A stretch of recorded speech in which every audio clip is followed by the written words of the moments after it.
चलो यार, इस बात के लिए तो मानना पड़ेगा कि हमारे सेथ रॉलिंस रॉ पर ना प्लान बड़ा सही सा लेके आए थे, लेकिन दिक्कत ये हुई कि बस वो प्लान चला ही नहीं। और आज खुलासा हो गया भाई कि क्या एलायस वाकई में इज़ीकियल हैं।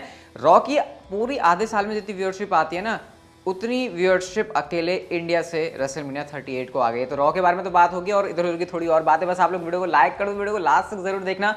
तो फिर देर किस बात की, शुरू करते हैं। Okay.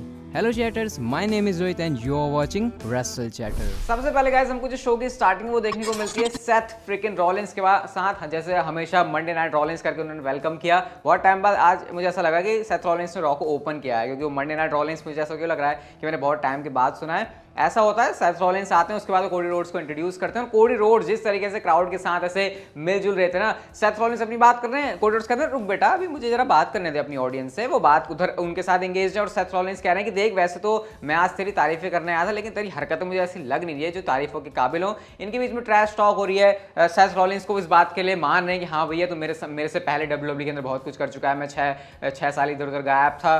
तेरा सेथ रॉलिंस से भी कह रहे थे कि वाह भाई तेरे तो आजकल बड़े मजे आ रहे हैं, तो बड़े टॉप के ऊपर चल रहा है। तो दोनों एक दूसरे के बारे में बातें कर रहे होते हैं। बट सेथ रॉलिंस का यहाँ पर यही पॉइंट होता है कि यार देख, रेसलमेनिया के अंदर तूने मुझे हरा दिया, मैं बात एक्सेप्ट करता हूँ, लेकिन तेरे पास एक एडवांटेज था कि तुझे मतलब मैं इस बात से पीछे रह गया कि तुझे एडवांटेज था कि तुझे पता था कि मैं तेरा ओपोनेंट होने वाला, मुझे तो नहीं पता था ना। तो यही चाल जो है सेथ रॉलिंस कोडी रोड्स के साथ खेलते हैं और कहते हैं कि चल ठीक है, एक बार जो चीज़ मेरे साथ हुई तो अपने आप को उस जगह पर रख के देख, और आज मैं तेरे लिए अपोनेंट लेके आता हूँ और फिर मैं देखता हूँ कि तू क्या करता है। कोडी रोड्स कहते हैं क्या तुम्हें ऐसा लगता है कि मैं सेथ रॉलिंस तुम्हारे इस चैलेंज को एक्सेप्ट नहीं करूंगा, मैं WWE में किसी चीज़ से भागने के लिए वापस नहीं आया हूं, तो वहां पर ये जो चैलेंज है उसको एक्सेप्ट कर देते हैं। मतलब आज शो के लिए सेथ रॉलिंस एक बंदा ढूंढ के आने वाले थे कोडी रोड्स के लिए, जो कि सेम मजा चखा सके जो कि कोडी रोड्स ने सेथ रॉलिंस को चखाया था। तो ये स्टोरी मुझे बड़ी अच्छी लगी, जिस तरीके से WWE प्रोग्रेस कर रही है कि चलो सेथ रॉलिंस कह नहीं रहे कि भैया मेरे को तो तू मिल गया, मुझे पता नहीं था। सेथ रॉलिंस एक्चुअल में उसको करके भी दिखा रहे हैं। तो अभी क्या सीन हो उसके बारे में थोड़ी देर में बात करेंगे, लेकिन नेक्स्ट मैच था Liv Morgan and Riya replay versus Sasha banks and Naomi के बीच में women's tag team championships defend हो रही थी। क्या टाइटल चेंज हुआ? नहीं, टाइटल चेंज कुछ भी नहीं हुआ। Sasha banks and Naomi still आपकी चैंपियंस हैं, लेकिन वो चीज हो गई जो कि एक्सपेक्टेड थी इतने टाइम से। जो रिया रिप्ली हैं उन्होंने लिव मॉर्गन के ऊपर अटैक कर दिया और जो इनका स्प्लिट है वो यहाँ पर हो चुका है। बैक से इंटरव्यू पूछ रहा है कि क्या हुआ, क्यों मारा। रिया रिप्ली कह रही है मुझे तेरी बात का आंसर करने में कोई भी इंटरेस्ट नहीं है, और क्राउड रिया रिप्ली को बू कर रहा था। तो मतलब यहाँ से ऑफिशियली जो हील टर्न है वो हो चुका है रिया रिप्ली का। I hope this time WWE कुछ अच्छा करने वाले रिया रिप्ली के साथ, क्योंकि जब मेन रोस्टर के ऊपर आई थी मेरी होप्स अगेन थी।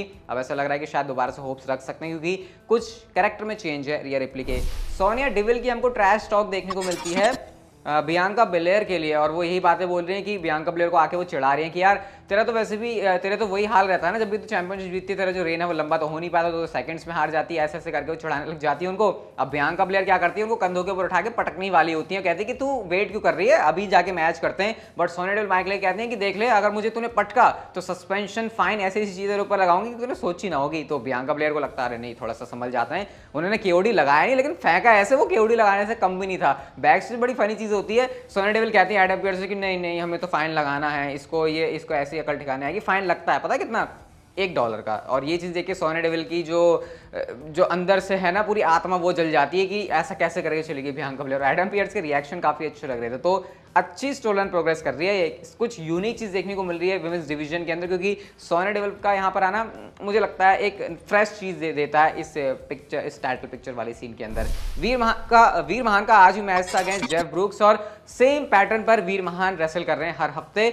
गलत नहीं है, क्योंकि उनको ऐसे डोमिनेंट वे में दिखाना है तो वो चीज़ सही है। उन्होंने उठा के पटका, अपने ओपोनेंट को धो रहे हैं, पटक रहे हैं, क्लोज लाइन लगा रहे हैं, उसके बाद अपना चोक लगा रहे हैं, फिर मन नहीं भरा फिर चोक लगा रहे हैं, फिर ऑफिशियल आ रहा है। वीर महान बिल्कुल ऐसे गुस्साए से पगलाए से हैं। अभी उनको स्क्वॉश मैचेस के अंदर ही बुक कर रहे हैं, जब तक शायद WWE को लगेगा नहीं कि हाँ उनका लेवल बढ़ चुका है, अब उनको कोई तगड़ा ओपोनेंट देने की जरूरत है। बट हाँ, वीर महान का कहर आ रहा है रॉ के ऊपर, देखते हैं उनको ऐसे स्टॉप आगे जाकर कौन करता है। केविन ओवेंस का शो देखने को मिलता है यहाँ पर, और लाई डिटेक्टर टेस्ट था यहाँ पर इज़ीकियल के लिए। और मजे की बात ये कि 4.0 है ना रेटिंग हमारे चैट गेबल की, यही बात उन्होंने बोली, लेकिन उसको उन्होंने 2.0 बोल दिया। उन्होंने कहा कि चैट गेबल से बढ़िया बंदा कोई हो नहीं सकता। और भाई चैट गेबल ऐसे मुंह बना के जैसे हंसते हैं ना, उस हंसी को कोई भी मैच नहीं कर सकता। और उनका जो शूश बोलना वो मुझे तो बड़ा ही कमाल लगता है। तो चैट गेबल यहाँ पर आते हैं और मतलब वो तो बैठे ही होते हैं, इज़ीकियल आते हैं और लाई डिटेक्टर वाले टेस्ट की यहाँ पर शुरुआत हो रही होती है। केविन ओवेंस कहते हैं कि देख भैया इसका सही से टेस्ट वगैरह तो करना, मुझे चाहिए। अब सवाल पूछे जाते हैं कि क्या एलायस तुम्हारा ओल्डर ब्रदर है, तो जब इसका जवाब होता है तो लाई डिटेक्टर टेस्ट इसमें अकॉर्डिंग टू चैट गेबल एलायस सही बोल रहे हैं। क्या तुम एलायस नहीं हो, ये सवाल भी पूछा जाता है, तो इस पर भी एलायस को जो जवाब होता है वो होता है कि नहीं मैं एलायस नहीं हूँ। लाई डिटेक्टर यहाँ पर कोई भी डिटेक्ट चीज नहीं कर पाता। केविन ओवेंस को शक होता है, केविन ओवेंस कहते हैं भाई चैट गेबल मैंने तुझे पैसे दिए हैं, कहीं ऐसा तो नहीं कि इसने तेरे को मेरे से ज्यादा पैसे दे दिए, तू यहाँ पर चीजें सही तरीके से नहीं कर रहा। और चैट गेबल तो अपनी अलग ही कहानी गाने लग गए थे एक बार जब वो गेबल स्टीफसन को भी यहाँ पर घुसेड़ रहे होते हैं। वो केविन ओवेंस कहता है भाई तू मेरे मेले में कहाँ से शामिल हो रहा है, तू अपना देख, मैं अभी तुझे अपने काम के लिए लेकर आया हूं। तो ये सेगमेंट काफी फनी था। केविन ओवेंस कहते हैं भाई देख तू बड़ा झूठा है, वो और एल्स करके फिर से बोलते हैं। तो इज़ीकल इस बार पूछते हैं कि नहीं तो तू क्या कर लेगा बता इस बार। तो ऐसा जब वो कहते हैं तो केविन ओवेंस तो वहां से हर बार की तरह जैसे पहले गए थे वैसे भी चले गए। अब चैट गेबल और इज़ीकल का मैच होना था, तो चैट गेबल ने पीछे से अटैक कर दिया। चैट गेबल इज़ीकल का मैच होता है, क्या ही होना था मैच के अंदर, इज़ीकल हार नहीं सकते थे, तो अटैक हो जाता है यहाँ पर ओटिस की तरफ से, डिस्क्वालिफिकेशन में मैच एंड हो जाता है। इज़ीकल का कैरेक्टर अब मैं कह सकता हूँ मुझे तो काफी पसंद आ रहा है। कुछ लोगों को लग सकता है कि ये कॉमेडी है, एलायस पहले भी गिटार ही बजाता था, अब भी वो क्या ऐसा चोमू सा बन के आ गया है। बट आई थिंक हमेशा आप ये एक्सपेक्ट नहीं कर सकते कि कोई सुपरस्टार उसी तरीके से चाहे।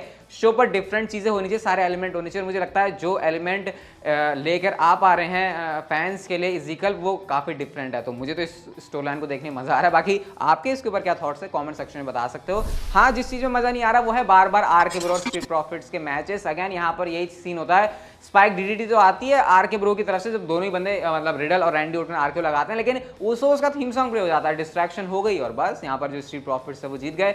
जितना ये स्ट्रीट प्रॉफिट्स और आरके ब्रो के मैचेस हो रहे हैं, अब कितने मैचेस करवाओगे? मैं मतलब पता लग रहा है डब्ल्यूडब्ल्यू के पास टैग टीम डिवीजन में टीम्स हैं, बट भाई तुम ही हो इसके जिम्मेदार, तुमने कोई टीम अच्छे से बिल्ड नहीं करी, तो वो यहाँ पर थोड़ा सा डिसअपॉइंटिंग चीज़ थी। बट खैर अब आरके ब्रो और इनका उसका मैच होने वाला है टाइटल यूनिफिकेशन के लिए, उसी के ऊपर सारी नजरें हैं। एज बैठे हुए होते हैं डेमन प्रीस्ट के साथ और उन्होंने चैलेंज कर दिया एजे स्टाइल्स को रेसलमेनिया बैकलैश में एक और मैच के लिए। और अगेन यहाँ पर ऐसा लग रहा है कि जैसे अंडरटेकर नहीं बोलते थे you will rest in peace, वैसा ही कुछ कैच फ्रेज लेकर आए हैं जब वो कह रहे हैं कि हाँ एजे स्टाइल्स हमारा जजमेंट डे आने वाला है रेसलमेनिया बैकलैश के अंदर भी। और वो ये बताते हैं कि कैसे जो ये वाला एज है वो काफी ज्यादा खतरनाक है। एजे स्टाइल्स का रिस्पांस भी आता है इसके ऊपर, चैलेंज को एक्सेप्ट भी कर लिया, बट बैक से अटैक हो जाता है उनके ऊपर जब वो अंधेरी सी लाइट वगैरह आ गई। तो इस वाली फ्यूड को भी डब्ल्यूडब्ल्यू काफी यूनिक वे में लेकर जा रही है। यूजुअली क्या होता है कि हाँ दो ऐसे बंदे हैं वो आपस में लड़ रहे हैं, भिड़ रहे हैं, एक दूसरे को मार रहे हैं, लेकिन ये डायरेक्शन मुझे काफी अच्छी लगी और मजा आने वाला है इनकी फ्यूड को आगे देखने में। एंड हाँ रिया रिप्ली की मैंने आपको स्टोरी बताई नहीं थी कि उनके भी प्लान्स हैं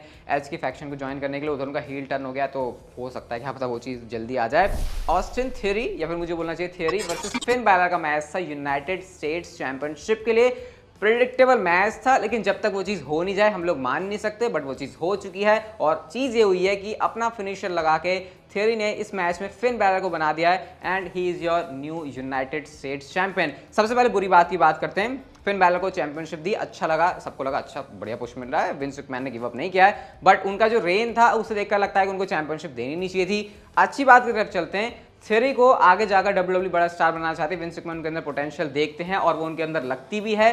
जिस तरीके से वो रिंग के अंदर काम करते हैं, हाँ प्रोमो वगैरह के ऊपर उनको अभी और ज़्यादा मेहनत करने की जरूरत है, बट अभी उनकी ये शुरुआत है, ज़्यादा इसके बारे में कुछ कह नहीं सकता। और विंस मैकमैन इतने खुश हैं थियरी से कि उनकी चैंपियनशिप विक्ट्री के बाद बंदे बुला लिए भाई उनको कंधों पर खड़े करवाने के लिए। यहाँ पर डोमिनिक डाइजाकोविक टी बार बोलना चाहिए मुझे, और इसके अलावा कमांडर अजीज, ये सारी जो पूरी पलटन है वो हो रही होती है और खुद से मिस्टर मैकमैन विंस मैकमैन निकल कर आते हैं और वो सेलिब्रेट कर रहे हैं थियरी के साथ में, उनसे चैंपियनशिप उठवा रहे हैं, सेल्फी वगैरह ले रहे हैं। तो माहौल पूरा सीन बना हुआ था यहाँ पर और काफी बड़ा मूवमेंट है थियरी के लिए, क्योंकि इस तरीके से मेन रोस्टर के ऊपर आके विंस मैकमैन को इंप्रेस करके ऐसे चैंपियनशिप जीतना ये हम लोग बहुत रेयरली देखते हैं। तो क्लियरली पता लग रहा है कि विंस मैकमैन के बड़े प्रोजेक्ट हैं थियरी और आज यूएस चैंपियनशिप जीतने से उनकी जो शुरुआत है वो हो चुकी है। R-Truth ने एक डबल कमिटमेंट वाला सेगमेंट कंडक्ट किया जहां पर दोनों कपल की वो कह रहे होते हैं कि हाँ अंगूठी पहन लो, ये कर लो, वो कर लो, एंड में सारे बंदे यूएस 24/7 चैंपियनशिप जीतते जा रहे हैं, यही हो रहा है। और एक मोमेंट पर तो कपल बनने को वाले थे तमीना और दूसरी कौन है वो नाम ही भूल गया मैं, तमीना और कौन है, हाँ डेना ब्रुक, भाई नाम ही याद नहीं रहता, तो मैं इसमें इंटरेस्टेड भी नहीं हूँ इसलिए मुझे नाम भी याद नहीं है। लैशली और ओमोस जो है अग्री कर चुके हैं एक आर्म रेसलिंग मैच के लिए, जब बैक स्टेज से ओमोस वार्निंग दे रहे होते हैं कि हाँ भैया तेरा जो एरा है ना ऑलमाइटी एरा उसको मैं एंड करूंगा। लैशली कहता है मैं सारे चैलेंज के लिए खुला हुआ हूँ। तो आर्म रेसलिंग जो मैच है वो ओमोस और बॉबी लैशली के बीच में होने वाला है। लास्ट मुझे याद आता है ब्रॉन स्ट्रोमैन और बॉबी लैशली का हुआ था और मुझे याद है उस पर यूट्यूब वीडियो पे कितने व्यू हैं, आई थिंक 150 मिलियन के आसपास। तो शायद डब्ल्यूडब्ल्यू को याद है कि आर्म रेसलिंग बॉबी लैशली आ गया ना तो करवाए दो भाई। अब देखना इस बार भी इसकी जो व्यूअरशिप है वो कैसे जाती है। खैर मेन इवेंट की हम लोग बात करते हैं। जैसे मैंने आपसे कहा था कि कोडी रोड्स के लिए एक अपने मर्जी से बंदा पिक करके लाने वाले थे सेथ रॉलिंस, और वो किसे लेकर आते आते हैं वो लेकर आते हैं केविन ओवेंस को, और दोनों बंदे आके जो गले मिल रहे हैं। मेन इवेंट के हिसाब से मैच उन्होंने लंबा खींचा, और कोडी रोड्स का मैच अगर लंबा खींच रहा है तो आपको कोई शक नहीं होना चाहिए कि यहाँ पर रेसलिंग काफी अच्छी थी। मजा आया इस मैच को देखने में, बट मजा किसको नहीं आया? मजा सिर्फ नहीं आया सेथ रॉलिंस को, क्योंकि एंड में केविन ओवेंस जो है आए नहीं मैच के अंदर। उन्होंने कहा कि ना भाई मैं नहीं आ रहा, मुझे नहीं लड़ना, अब मेरा हो गया काम। सेथ रॉलिंस कहते हो भाई कहाँ जा रहा है, मैं तेरे पे भरोसा करके तुझे लाया हूँ, लेकिन जो है केविन ओवेंस अपनी दुम दबा के वहां से भाग गए। दुम दबा के क्या भागे? उनको इंटरेस्ट ही नहीं है भाई, उनको चाहिए ही नहीं, उनको कोडी रोड्स के साथ मैच ही नहीं चाहिए। वो कह रहे मैं क्यों लड़ूं भाई, वो चले गए वहां से। उसके बाद सेथ रॉलिंस जो है हैरान परेशान होते हैं, कोडी रोड्स सेलिब्रेट कर रहे होते हैं, बट आई थिंक रॉ खत्म होते होते इतना कम टाइम बचा था कि शायद कुछ और हो सकता था, बट टाइम कम होने की वजह से वो चीज़ नहीं हुई।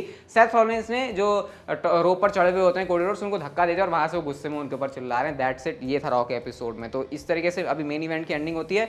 ओवरऑल रॉ के एपिसोड में धीरे धीरे जो नई स्टोरी लाइन है वो शेप ले रही है, और काफी सारी ऐसी चीजें हैं जिसको देखने में मजा आएगा आगे, जैसे एज स्टाइल्स वाली चीज, अब थ्योरी यहाँ पर चैंपियन बन गए सेथ रॉलिंस और कोडी रोड्स की फ्यूड। बट गाइस एक आपको इंटरेस्टिंग चीज बताता हूँ वीडियो खत्म करने से पहले, और वो है रेसलमेनिया 38 की व्यूअरशिप इंडिया से अब BARC broadcast audience research council of India, ठीक है, जो कि ऐसे रेट देखता है, मतलब जो नेटवर्क्स है इंडिया पे, जो चैनल्स हैं उन पर हाँ कितनी व्यूअरशिप आ रही है क्या, उसकी तरफ से एक स्टैट आता है। और स्टैट ये है कि ओवरऑल जो रेसलमेनिया 38 इंडिया में देखी गई सोनी स्पोर्ट्स नेटवर्क के ऊपर, उसको व्यूअरशिप मिली है 56 मिलियन व्यूअर्स। 56 मिलियन व्यूअर्स मतलब कंपैरिजन करना बनता नहीं है, क्योंकि यूएसए के अंदर आपको पता है इतनी ज़्यादा लोगों के देखने की, मतलब इतने ज़्यादा लोग नहीं है वहाँ पर, लेकिन इंडिया से आपको बताएं कि पॉपुलेशन काफ़ी ज़्यादा है, तो वहाँ पे व्यूअरशिप 2 मिलियन मर के आती है। यहाँ पर 56 मिलियन आ रही है WWE के रेसलमेनिया की नाइट 1 और नाइट 2 को, और ये लास्ट ईयर से बड़ी भी है। ऐसा नहीं है कि व्यूअरशिप हाँ इतनी आ सकती है, लास्ट ईयर से बड़ी भी है, क्योंकि लास्ट ईयर की जो नाइट 1 है उस पर 34% का इस बार जो है अप व्यूअरशिप गई है, और नाइट 2 33%, और इवन जो रॉ आफ्टर रेसलमेनिया है उसमें भी 9% की व्यूअरशिप इंडिया से बड़ी हुई है, जो लाइव ऑडियंस देख रही थी WWE के शोज को। तो यहाँ से आप लोग देख सकते हो कि क्या तगड़ा करके यहाँ पर रिस्पांस मिल रहा है इंडिया की तरफ से, और WWE की बात कंसिडर करने की जरूरत है भाई। ये 56 मिलियन क्या आपको ऐसा लग रहा है कि बहुत ही बड़ा नंबर है या बहुत कम है? इसके बारे में कुछ अभी कमेंट इसलिए नहीं कर सकते, मतलब बड़ा नंबर तो है ऑब्वियसली, लेकिन क्योंकि इंडिया में पॉपुलेशन भी काफी ज्यादा है ना, तो उस हिसाब से हम लोग देख सकते हैं। बाकी आप क्या कहोगे 56 मिलियन व्यूअरशिप के बारे में? कमेंट सेक्शन में मुझे बताना। आज की वीडियो देखी थी, अच्छी लगी तो like share subscribe, notification bell को ऑन कर दो, and see you guys in my next video.